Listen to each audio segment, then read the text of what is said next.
Je reprends maintenant le reste de la correction de cette application. Donc, on a maintenant déterminé aussi bien le tableau d'amortissement de l'emprunt que le résultat net.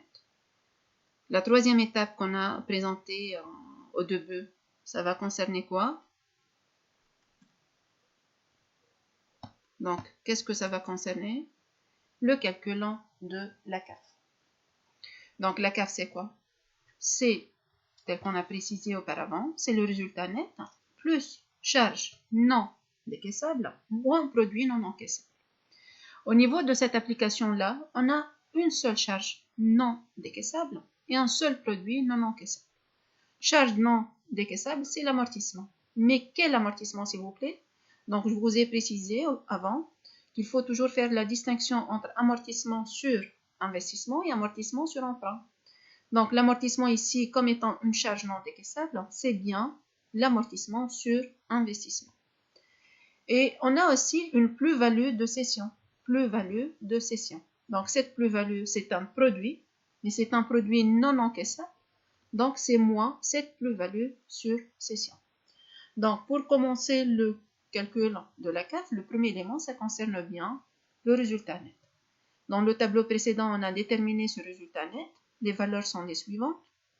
Par rapport à ce résultat, on va ajouter l'amortissement sur investissement, tel que je vous ai précisé.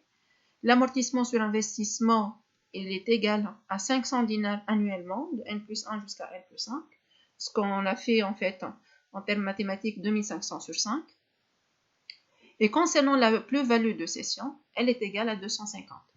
Pourquoi ici ce montant il est entre parenthèses? Parce que je dois faire moins la plus-value. Moins la plus-value. Et du coup, la CAF, par simple calcul, est donnée selon ces valeurs-là. Donc en N plus 1 par exemple, c'est 231 plus 500, ça nous donne 731. Donc un calcul assez simple nous donne les valeurs de la CAF. Avant d'arriver à la cinquième étape, donc la quatrième maintenant, ça concerne, tel qu'on a précisé, la variation du BFR. Variation du BFR. Donc c'est le BFR en N moins le BFR en N-1. Par exemple, si je prends cette colonne-là, c'est le BFR en N plus 2 moins le BFR en N plus 1. Donc pour commencer, on va indiquer au niveau de la première ligne les valeurs des BFR. Donc ces valeurs sont données directement au niveau de l'énoncé. 150, 200, 250, 175 et 140. Pour la variation. Donc pour la première année ici en N plus 1, à quoi est égale cette variation? Étant donné que l'exploitation de ce nouveau projet, elle commence en N plus 1. Donc est-ce qu'on avait un BFR en N? Bien sûr que non. C'est comme si le BFR en N il est égal à 0. Il n'existe pas.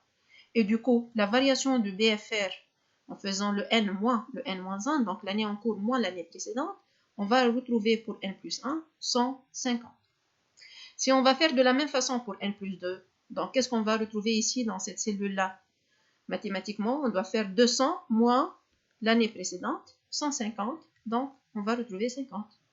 En N plus 3, de la même façon, c'est 250 moins l'année précédente, c'est encore une fois 50.